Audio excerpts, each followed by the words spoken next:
Senin, tanggal 6 Juni tahun 2022, Nenek Wurlin bingung mencari cucunya. Kepada warga desa tempat Nenek Wurlin tinggal, ia meminta dicarikan cucunya yang bernama Saifuddin, lantaran cucunya itu belum juga pulang ke rumah. Nenek Wurlin cemas dengan cucunya itu. Sebelumnya Nenek Wurlin memang sempat bertengkar dengan cucunya itu, lantaran Saifuddin minta dibelikan motor, namun Nenek Wurlin tak mau membelikannya. Karena itulah Saifuddin marah dan ngambek tak pulang ke rumah. Saat masih kecil orang tua Saifuddin meninggal dunia. Sejak saat itulah ia dirawat neneknya. Semua kebutuhan hidupnya ditanggung Nenek Wurlin. Sayangnya, Saifuddin putus sekolah. Setelah tak sekolah lagi, ia pun bekerja serabutan. Sebenarnya, tingkah Saifuddin yang ngambek tak pulang ke rumah sudah sering terjadi. Tetangga juga sudah biasa mendengar keributan keduanya.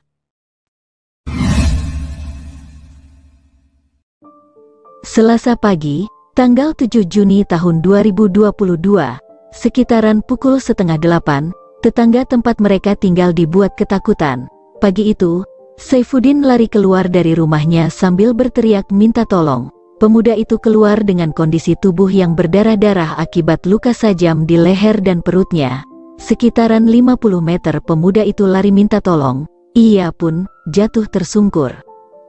Warga yang mendengar dan melihat Saifuddin pun berlarian mendatangi rumah Nenek Wurlin. Sebagian warga lantas membawa Saifuddin ke Rumah Sakit Syaiful Anwar Malang, sementara itu yang lainnya masuk melihat kondisi rumah. Setibanya di dalam rumah, warga sudah menemukan Nenek Wurlin tergeletak di dapur dengan kepala yang ditutupin bantal. Di lantai dapur ada genangan dan ceceran darah di mana-mana. Warga pun lantas menghubungi Polres Malang. Setibanya petugas di TKP, polisi tidak menemukan tanda-tanda jika rumah Nenek Wurlin kerampokan. Hal ini lantaran handphone dan dompet korban masih ada di dalam rumah. Sebab itulah Nenek Wurlin dipastikan menjadi korban pembunuhan. Lantas, siapakah yang sudah membunuh Nenek Wurlin dan apa motifnya?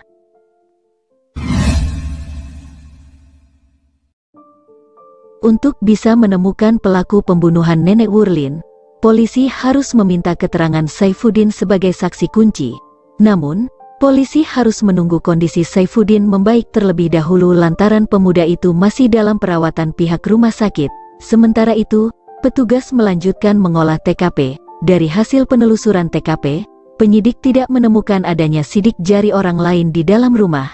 Dan juga dari tes DNA atas darah yang tercecer di lantai rumah tidak juga ditemukan DNA darah orang lain. Kesemuanya hanya milik korban dan cucunya.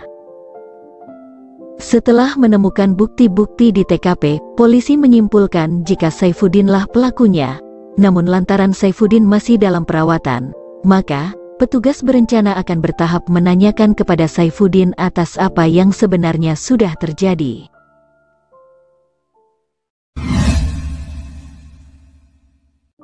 Di akhir bulan Juni tahun 2022, polisi mendatangi Rumah Sakit Dr. Saiful Anwar Malang. Hari itu, berlahan-lahan polisi menggali keterangan Saifuddin. Polisi lantas membujuk pemuda itu agar mau menceritakan kejadian yang sebenarnya. Dan pada akhirnya, pemuda itu mengakui perbuatannya. Ia sendirilah yang sudah membunuh nenek kandungnya. Pemuda itu bercerita jika ia memang sudah berencana untuk membunuh neneknya. Saifuddin mengaku jika ia sakit hati dengan neneknya itu, lantaran ia sering dimarahi. Sambil menangis, Saifuddin bercerita jika ia sering dibuat malu neneknya itu, lantaran neneknya sering memarahinya dengan kata-kata yang kasar di depan tetangganya. Di hari kejadian, Selasa pagi, Saifuddin pulang ke rumahnya setelah sebelumnya tak pulang-pulang.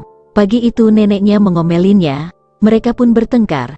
Saifuddin yang sudah merencanakan pembunuhan pada neneknya itu lantas mengambil benda tumpul.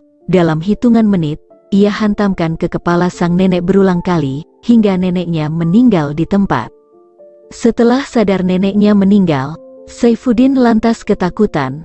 Pemuda itu pun memutuskan untuk bundir. Ia lantas mengambil sajam dan melukai dirinya sendiri. Setelahnya, ia pun kemudian lari keluar rumah.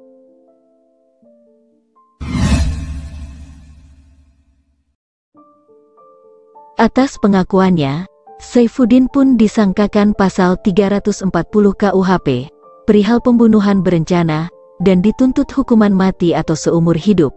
Namun, di awal bulan Juli tahun 2022, pemuda itu menghembuskan nafas terakhirnya di rumah sakit. Selama dalam masa perawatan, pemuda itu mengalami gagal nafas lantaran penyakit radang paru-paru.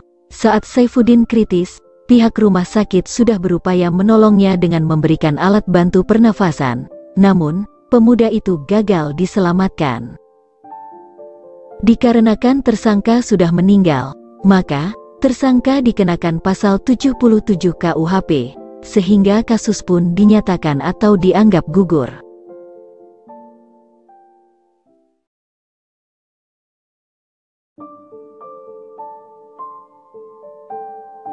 Hai semuanya, saya Yuni Rusli.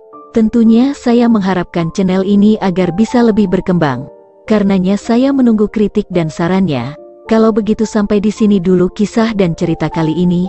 Terima kasih sudah menonton. Sampai ketemu di kisah dan cerita lainnya.